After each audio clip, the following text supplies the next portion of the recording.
Sabe aqueles crimes que de vez em quando tomam conta da vida da gente?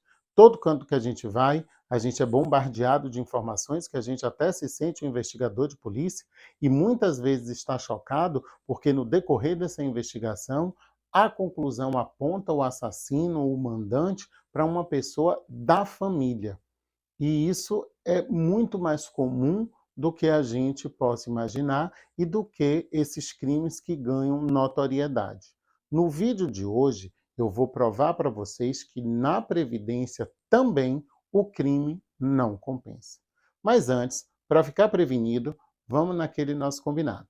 Assina o canal, ativa o sininho, compartilha o vídeo, porque quando você compartilha o vídeo alcança mais pessoas e nós ficamos estimulados em fazer mais conteúdo para poder alcançar cada vez mais pessoas. E segue a gente no Instagram, Senhor Previdência. E eu sou Marcelo Caetano. E se eu sou Marcelo Caetano e estou aqui, esse é o canal Senhor Previdência. Vamos lá, quem não gosta de um crime, né? Fica comigo até o final que você vai entender por que, que o crime também não compensa diretamente na Previdência. Deixa eu abrir aqui um negócio para mostrar para vocês, não vou poder mostrar o livro em si, porque entrei na onda digital e o meu livro é um e-book. Mas eu vou mostrar a capa.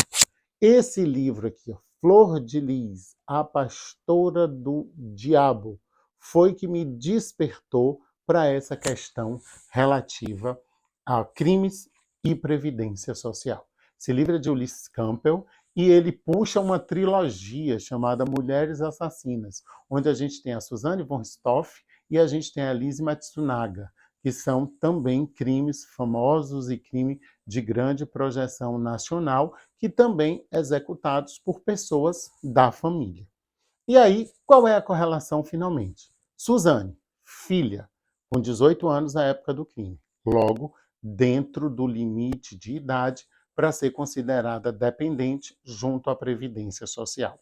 Elise, assim como Flor de Lis, cônjuge ou companheira. Não vem aqui o caso como foi a oficialização da relação marital delas com os respectivos maridos, mas tinha uma relação de casamento. Também apta para ser considerado dependente junto à Previdência Social. E nós temos um provável segurado falecido. Segurado falecido, dependentes válidos, gera-se o direito, melhor dizendo, à pensão por morte junto ao sistema previdenciário. Vamos lá no caso da Suzane, na relação, na história da Suzane. 18 anos, não era casada, parecia não ser emancipada, né? Consequentemente, estava dentro de todos os requisitos para o dependente filho ter direito à pensão por morte. Elise e Flor de Lis, cônjuge, certidão de casamento ou companheiro, união estável, documentos que provavelmente tinha fartura de documentos, porque são pessoas que têm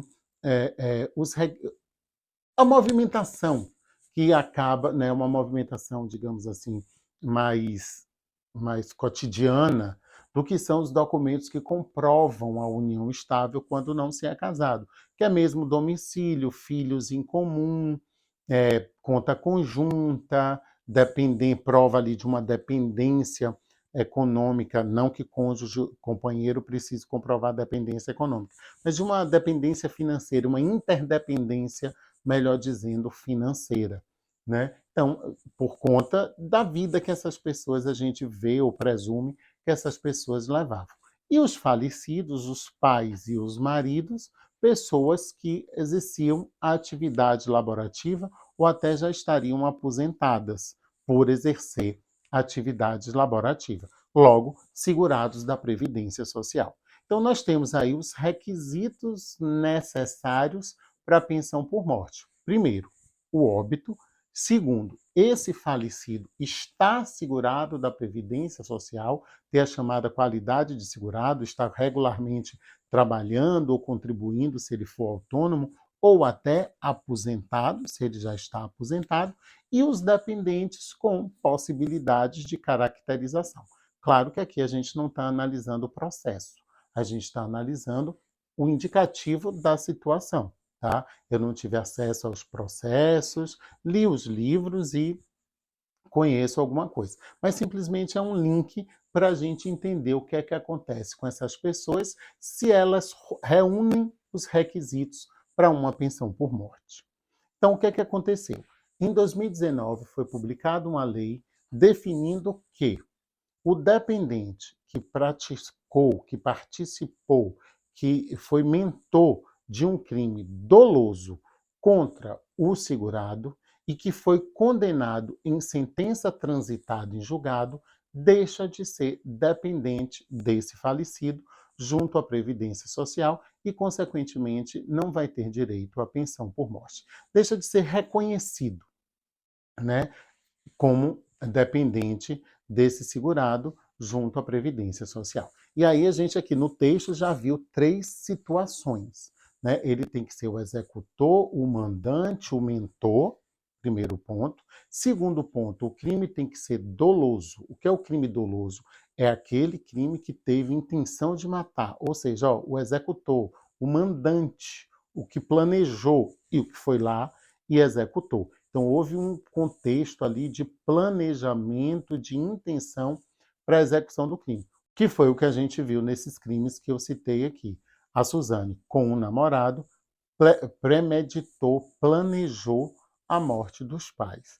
A Elisa e a Flor de Lis também no mesmo nível. A Elisa, a gente sabe, né, já ouviu falar, é exposto na mídia a forma de execução, e a Flor de Lis não executou, mas a gente viu o indicativo ali de que ela foi a mandante, de que ela planejou, e em todas essas situações a justiça já entendeu haver o dolo na execução do crime.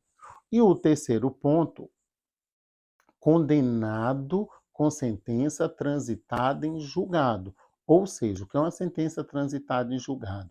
É aquela onde não cabe mais recurso, onde o resultado vai ser sentença, condenado, acabou o recurso, vai cumprir a pena.